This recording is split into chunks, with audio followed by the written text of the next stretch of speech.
and the famine sore in the land. And it came to pass, when they had eaten up the corn which they had brought out of Egypt, their father said unto them, Go again, buy us a little food. And Judah spake unto him, saying, The man did solemnly protest unto us, saying, Ye shall not see my face, except your brother with you. If thou wilt send our brother with us, we will go down and buy thee food, but if thou wilt not send, we will not go down. For the man said unto us, Ye shall not see my face, except your brother with you. And Israel said, Wherefore dealt ye ill with me, to tell the man whether ye had yet a brother? And they said, The man asked us straitly of our state, and of our kindred, saying, Your father yet alive? Have ye brother? And we told him according to the tenor of these words, could we certainly know that he would say, Bring your brother down? And Judah said unto Israel his father, Send the lad with me, and we will arise and go, that we may live, and not die, both we, and thou, also our little ones. I will be surety for him, of my hand shalt thou require him, if I bring him not unto thee, and set him before thee, then let me bear the blame forever, for except we had lingered, surely now we had returned this second time.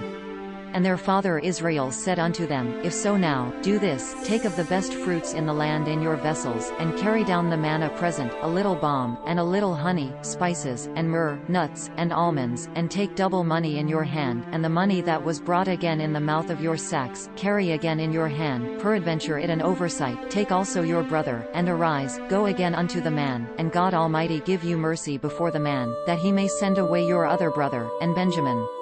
If I be bereaved, I am bereaved.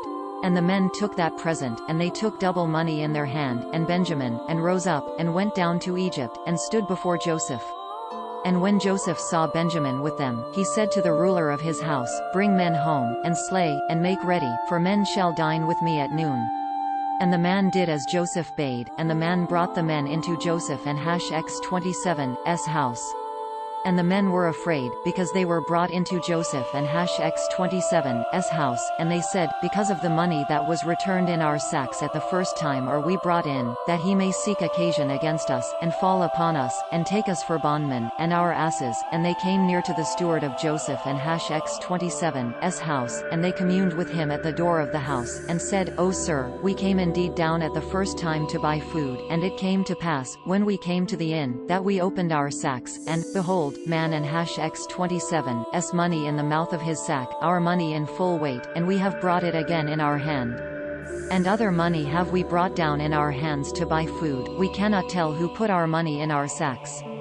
And he said, Peace to you, fear not, your God, and the God of your father, hath given you treasure in your sacks, I had your money. And he brought Simeon out unto them. And the man brought the men into Joseph and X27's house, and gave water, and they washed their feet, and he gave their asses provender. And they made ready the present against Joseph came at noon, for they heard that they should eat bread there. And when Joseph came home, they brought him the present which in their hand into the house, and bowed themselves to him to the earth. And he asked them of welfare, and said, Your father well, the old man of whom ye spake, he yet alive? And they answered, Thy servant our father in good health, he yet alive. And they bowed down their heads, and made obeisance. And he lifted up his eyes, and saw his brother Benjamin, his mother and X27's son, and said, This your younger brother, of whom ye spake unto me? And he said, God be gracious unto thee, my son. And Joseph made haste, for his bowels did yearn upon his brother, and he sought to weep, and he entered into chamber, and wept there. And he washed his face, and went out, and refrained himself, and said, Set on bread. And they set on for him by himself, and for them by themselves, and for the Egyptians, which did eat with him, by themselves, because the Egyptians might not eat bread with the Hebrews, for that an abomination unto the Egyptians. And they sat before him, the firstborn according to his birthright, and the youngest according to his youth, and the men marveled one at another. And he took messes unto them from before him, but Benjamin and X27's mess was 5 times so much as any of theirs. And they drank, and were merry with him. This content was provided by angelotricarico.com. Subscribe to the channel for more stories.